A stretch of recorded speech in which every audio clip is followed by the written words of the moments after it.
কপাল পরা মানুষ শান্তি পাবে না। শুধু নেতা পরিবর্তনের মাধ্যমে দেশে শান্তি আসতে পারে না। হাজারবার দল পরিবর্তন করবেন, হাজারবার নেতা পরিবর্তন করবেন, শান্তি দেখবেন না। কপালের মধ্যে শান্তি নেই। কপাল পরা মানুষ শান্তি পাবে না। শুধু নেতা পরিবর্তনের মাধ্যমে দেশে শান্তি আসতে পারে না। আপনি বলেন তো, অস্তিত্ব পরিবর্তন হয়েছে বারবার, ঘুষের কে পরিবর্তন হয়েছিল? বারবার পরিবর্তন হয়েছে, ঘুষের পরিবর্তন হয়েছে। কারণটা আমাদের সন্তানের যুবক সন্তানরা জানি না নব ফলিবুল্লাহকে। সেখানে রবি ঠাকুরের বন্দনা করা হয়, নব ফলিবুল্লাহকে ভুলে যায়। সেখানে কাজী নজরুল ইসলাম হল, ইসলাম থাকলে নাকি সাম্প্রদায়িক হয়ে যায়। তো বিশ্বাস করতে পারবা?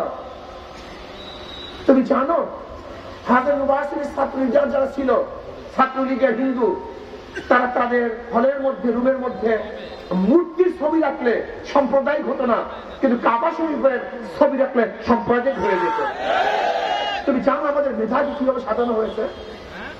ধুতি পরলে, পরিতা পরলে আমরা তাকে সাম্প্রদায়িক বলতাম না, কিন্তু টুপি পরলে, দাড়ি রাখলে, পাগড়ি পরলে আমরা তাকে সাম্প্রদায়িক বলতাম। তুমি দেখেছো আওয়ামী লীগ কি করেছে? পুরো শিক্ষাঙ্গনের মধ্যে হিন্দুত্ববাদ, নাস্তিকতাবাদ ঢুকিয়ে দিয়েছে। মুসলিম শিক্ষা, ইসলাম শিক্ষার মধ্যে দেবীর মূর্তি ঢুকিয়ে দিয়েছে।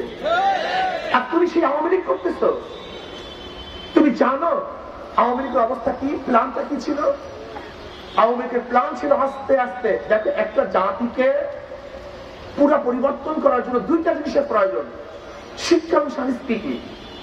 শিক্ষা এবং সংস্কৃতি পরিবর্তনের মাধ্যমে একটা খ্রিস্টান জাতিকে মুসলমান বানানো যায়, একটা মুসলমান জাতিকে খ্রিস্টান বানানো যায়, একটা হিন্দু জাতিকে মুসলমান বানানো যায়, একটা মুসলিম জাতিকে হিন্দু বানানো যায়। কয়টা জিনিসের ভিত্তি দেয়?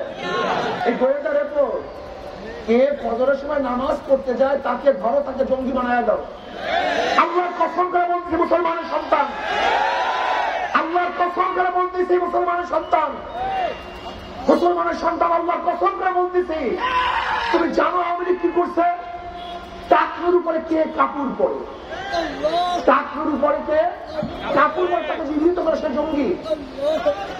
শুধু কি তাই, ইউনিভার্সিটির মধ্যে কে শুদ্ধ করে সালাম দেয়, আসসালামু আলাইকুম, এই শুদ্ধ ভাবে কি সালাম দেয়, তাকে নজরদারি করো, সেও জঙ্গি। কে দাড়ি রাখে, কে টুপি পরে, কে নামাজ পড়ে, কে কলেমা পড়ে। এই গত রমজানে, এই যে গত রমজানে ইউনিভার্সিটির মধ্যে কোরআন তেলাওয়াত করতে দেওয়া হয়নি। এই গত রমজানে আপনি কি জানেন, এই গত রমজানে ইউনিভার্সিটির মধ্যে ইফতার মাহফিল করতে দেওয়া হয়নি। মুসলমানের সন্তান, ঘৃণা লাগে না তোমাদের? লজ্জা লাগে না তোমাদের? ঘৃণা লাগে না তোমাদের?